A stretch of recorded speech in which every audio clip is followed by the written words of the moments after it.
ਇੱਕ ਟਾਈਮ ਸੀ ਭਈ ਕੈਨੇਡਾ ਤੋਂ ਬਹੁਤ ਸਾਰੇ ਲੋਕ ਅਮਰੀਕਾ ਦੇ ਵਿੱਚ ਬਾਰਡਰ ਕ੍ਰਾਸ ਕਰਕੇ ਸ਼ਾਪ ਕਰਨ ਆਉਂਦੇ ਸੀ।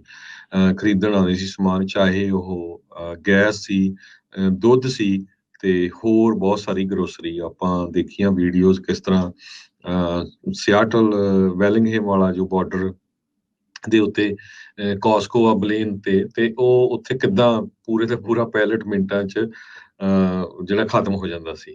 ਹੁਣ ਖਬਰ ਇਹ ਆ ਰਹੀ ਆ ਕਿ ਸਦਰਨ ਕੈਲੀਫੋਰਨੀਆ ਦੇ ਵਿੱਚ ਅਮਰੀਕਾ ਦੇ ਲੋਕ ਮੈਕਸੀਕੋ ਤੋਂ ਗਰੋਸਰੀ ਖਰੀਦਣ ਜਾ ਰਹੇ ਹੈਗੇ ਆ। ਉਹ ਅਮਰੀਕਾ ਵਾਲੀ ਸਾਈਡ ਦੇ ਉੱਤੇ ਕਾਰ ਖੜੀ ਕਰ ਜਾਂਦੇ, ਤੁਰ ਕੇ ਫਿਰ ਅੱਗੇ ਉਹ ਸਮਾਨ ਖਰੀਦ ਲਿਆਂਦੇ ਆ। ਅਮਰੀਕਾ ਦੇ ਵਿੱਚ ਇਨਫਲੇਸ਼ਨ 8.5% ਜੁਲਾਈ 'ਚ ਹੋਈ ਆ, ਜਦਕਿ ਪਹਿਲਾਂ 9 ਦੇ ਕਰੀਬ ਸੀ। ਤੇ ਫੂਡ ਦੀ ਕਾਸਟ ਬਹੁਤ ਜ਼ਿਆਦਾ ਵਧੀ ਹੈਗੀ ਆ। ਇੱਕ ਡੇਵਿਡ ਮੈਕਾਰਥੀ ਰੈਜ਼ੀਡੈਂਟ ਆ ਚੁੱਲਾ ਵਿਸਟਾ ਦੇ, ਉਹ ਜਿਹੜਾ ਕਿ ਸਾਊਥ ਆਫ ਸੈਨ ਡੀਗੋ ਆ, ਉਹ ਕਹਿੰਦੇ ਭਈ ਮੈਂ ਰੂਟੀਨਲੀ 20 ਮਿੰਟ ਦਾ ਮੇਰਾ ਰਸਤਾ ਹੈਗਾ ਆ ਯੂਐਸ ਮੈਕਸੀਕੋ ਬਾਰਡਰ ਦਾ, ਜੋ ਸੈਨ ਇਸਡਰੋ ਕ੍ਰਾਸਿੰਗ ਹੈਗੀ ਆ, ਤੇ ਉੱਥੇ ਜਾ ਕੇ ਸਮਾਨ ਖਰੀਦ ਲਿਆਣਾ ਤੇ ਕਾਫੀ ਸਸਤਾ ਹੈਗਾ ਆ ਅਮਰੀਕਾ ਦੇ ਨਾਲੋਂ। ਹੋਰ ਵੀ ਬਹੁਤ ਸਾਰੇ ਲੋਕ ਬਾਰਡਰ ਤੇ ਜਾ ਕੇ ਖਰੀਦ ਕੇ ਲਿਆਦੇ, ਕਹਿੰਦੇ ਘੱਟੋ ਘੱਟ 30% ਤੋਂ ਲੈ ਕੇ 50% ਤਾਈਂ ਚੀਪਰ ਆ। 1 ਗੈਲਨ ਦੁੱਧ ਦਾ ਟਿਵਾਨਾ ਦੇ ਵਿੱਚ 50% ਚੀਪਰ ਆ ਯੂਐਸਏ ਨਾਲੋਂ।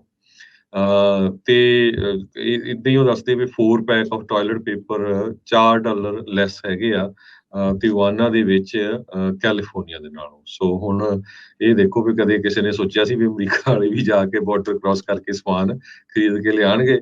ਤੇ ਮੈਕਸੀਕੋ ਤੇ ਅਮਰੀਕਾ ਵਾਲੇ ਬਾਰਡਰ ਦੇ ਉੱਤੇ ਜੋ ਸੈਂਡੀਗੋ ਵਾਲੀ ਸਾਈਡ ਆ, ਬਹੁਤ ਹੀ ਜ਼ਿਆਦਾ ਰਸ਼ ਹੈਗਾ ਤੇ ਲੋਕ ਤੁਰ ਕੇ ਵੀ ਹੁਣ ਉੱਥੇ ਜਾਂਦੇ ਹੈਗੇ ਆ। ਜੀ। ਇੱਕ ਟਾਈਮ ਸੀ ਭਈ ਕੈਨੇਡਾ ਤੋਂ ਬਹੁਤ ਸਾਰੇ ਲੋਕ ਅਮਰੀਕਾ ਦੇ ਵਿੱਚ ਬਾਰਡਰ ਕ੍ਰਾਸ ਕਰਕੇ ਸ਼ਾਪ ਕਰਨ ਆਉਂਦੇ ਸੀ। ਖਰੀਦਣ ਆਉਂਦੇ ਸੀ ਸਮਾਨ, ਚਾਹੇ ਉਹ ਗੈਸ ਸੀ, ਦੁੱਧ ਸੀ ਤੇ ਹੋਰ ਬਹੁਤ ਸਾਰੀ ਗਰੋਸਰੀ। ਆਪਾਂ ਦੇਖੀਆਂ ਵੀਡੀਓਜ਼ ਕਿਸ ਤਰ੍ਹਾਂ ਸਿਆਟਲ, ਵੈਲਿੰਗਹਮ ਵਾਲਾ ਜੋ ਬਾਰਡਰ ਦੇ ਉੱਤੇ ਕਾਸਕੋ ਆ ਬਲੇਨ ਤੇ ਉਹ ਉੱਥੇ ਕਿੱਦਾਂ ਪੂਰੇ ਦਾ ਪੂਰਾ ਪੈਲਟ ਮਿੰਟਾਂ 'ਚ ਜਿਹੜਾ ਖਤਮ ਹੋ ਜਾਂਦਾ ਸੀ। ਹੁਣ ਖਬਰ ਇਹ ਆ ਰਹੀ ਆ ਕਿ ਸਦਰਨ ਕੈਲੀਫੋਰਨੀਆ ਦੇ ਵਿੱਚ ਅਮਰੀਕਾ ਦੇ ਲੋਕ ਮੈਕਸੀਕੋ ਤੋਂ ਗਰੋਸਰੀ ਖਰੀਦਣ ਜਾ ਰਹੇ ਹੈਗੇ ਆ। ਉਹ ਅਮਰੀਕਾ ਵਾਲੀ ਸਾਈਡ ਦੇ ਉੱਤੇ ਕਾਰ ਖੜੀ ਕਰ ਜਾਂਦੇ, ਤੁਰ ਕੇ ਫਿਰ ਅੱਗੇ ਉਹ ਸਮਾਨ ਖਰੀਦ ਲਿਆਂਦੇ ਆ। ਅਮਰੀਕਾ ਦੇ ਵਿੱਚ ਇਨਫਲੇਸ਼ਨ 8.5% ਜੁਲਾਈ 'ਚ ਹੋਈ ਆ, ਜਦਕਿ ਪਹਿਲਾਂ 9 ਦੇ ਕਰੀਬ ਸੀ। ਤੇ ਫੂਡ ਦੀ ਕਾਸਟ ਬਹੁਤ ਜ਼ਿਆਦਾ ਵਧੀ ਹੈਗੀ ਆ। ਇੱਕ ਡੇਵਿਡ ਮੈਕਾਰਥੀ ਰੈਜ਼ੀਡੈਂਟ ਆ ਚੁੱਲਾ ਵਿਸਟਾ ਦੇ, ਉਹ ਜਿਹੜਾ ਕਿ ਸਾਊਥ ਆਫ ਸੈਨ ਡੀਗੋ ਆ, ਉਹ ਕਹਿੰਦੇ ਭਈ ਮੈਂ ਰੂਟੀਨਲੀ 20 ਮਿੰਟ ਦਾ ਮੇਰਾ ਰਸਤਾ ਹੈਗਾ ਆ ਯੂਐਸ ਮੈਕਸੀਕੋ ਬਾਰਡਰ ਦਾ, ਜੋ ਸੈਨ ਇਸਡਰੋ ਕ੍ਰਾਸਿੰਗ ਹੈਗੀ ਆ, ਤੇ ਉੱਥੇ ਜਾ ਕੇ ਸਮਾਨ ਖਰੀਦ ਲਿਆਣਾ ਤੇ ਕਾਫੀ ਸਸਤਾ ਹੈਗਾ ਆ ਅਮਰੀਕਾ ਦੇ ਨਾਲੋਂ। ਹੋਰ ਵੀ ਬਹੁਤ ਸਾਰੇ ਲੋਕ ਬਾਰਡਰ ਤੇ ਜਾ ਕੇ ਖਰੀਦ ਕੇ ਲਿਆਦੇ, ਕਹਿੰਦੇ ਘੱਟੋ ਘੱਟ 30% ਤੋਂ ਲੈ ਕੇ 50% ਤਾਈਂ ਚੀਪਰ ਆ। 1 ਗੈਲਨ ਦੁੱਧ ਦਾ ਟਿਵਾਨਾ ਦੇ ਵਿੱਚ 50% ਚੀਪਰ ਆ ਯੂਐਸਏ ਨਾਲੋਂ।